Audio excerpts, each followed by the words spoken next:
choose their tyre compound, but with little dry running, it was something of an unknown. Bottas had a decent start, but was quickly surrounded by Rosberg on his right and Webber on the left.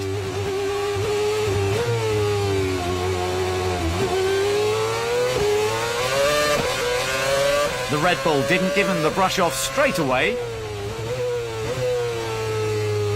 but it was never going to be easy to maintain his pace in the dry. Alonso had passed Bottas, now Verne came at him. Jean-Eric was able to go around the outside and moved up to 6th. Force India celebrated their 100th event. Now Sutil tried to relegate Valtteri.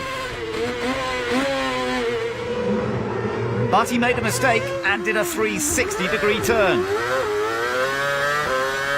At least he managed to rejoin, albeit a few places further back. Fortunately, no contact was made.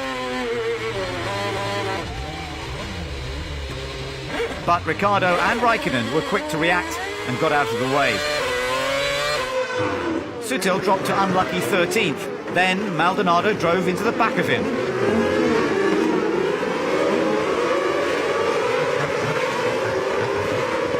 Both cars continued, but Pastor was given a drive-through penalty. The race leader pushed to the max. But brushing the walls in Montreal can be a risky business. Vettel had a 2-second DRS buffer by the end of the very first lap and had steadily increased his lead over Hamilton, Rosberg, Webber and Alonso. It was a difficult weekend for Lotus. Mix 1, Kimi, mix 1. Fuel consumption is higher than expected. Do what you can to save fuel without losing performance. Lap 22, and Kimi made his one and only stop. Off came the super softs, and on went the medium.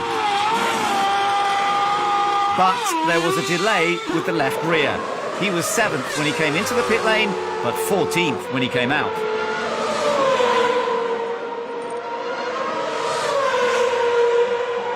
Webber and Alonso had closed right down on Rosberg after the first round of stops. So Nico, just push hard now, push hard now. You just need to leave enough space on the outside for Webber. Nico played it clean, Webber was through, but not Alonso this time. He would have to wait.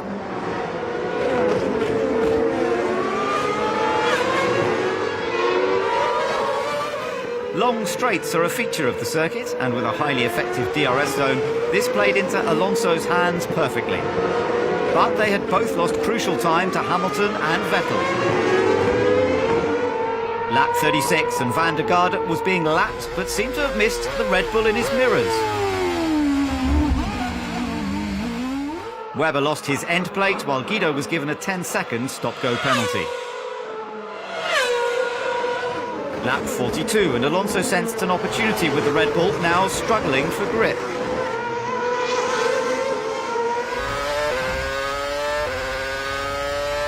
He got a good run down the start-finish straight and moved up to 3rd.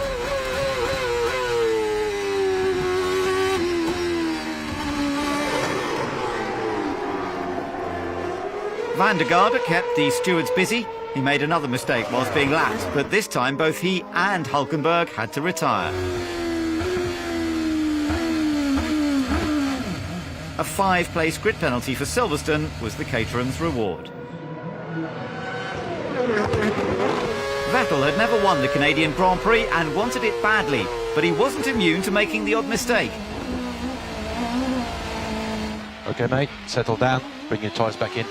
Focus on braking and clean exits, that's what we're after. Ferrari looked stronger in the latter part of the race. Would Alonso have been challenging Vettel had he qualified better than 6th? He set to work on Hamilton. And with a DRS boost, he moved up to 2nd.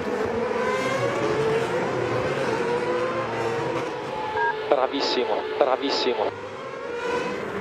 Raikkonen had been Vettel's closest rival in the title fight, but in just 2 races that had changed, and with a couple of laps to go, Kimi lost 8th to Massa.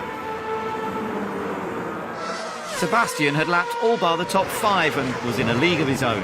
On his 5th attempt, he finally took the win that had eluded him. Fantastic, Seb. You won the Canadian Grand Prix. Fantastic, makes up for 2 years ago. Brilliant drive, fantastic. Alonso was now 2nd in the title fight, while Verne was the highest placed Toro Rosso thanks to a career-best 6th. Hamilton had made progress with the tyres, however it was a stark change in fortunes for the 3-stopping Monaco race winner. A tremendous long first stint for Di Resta.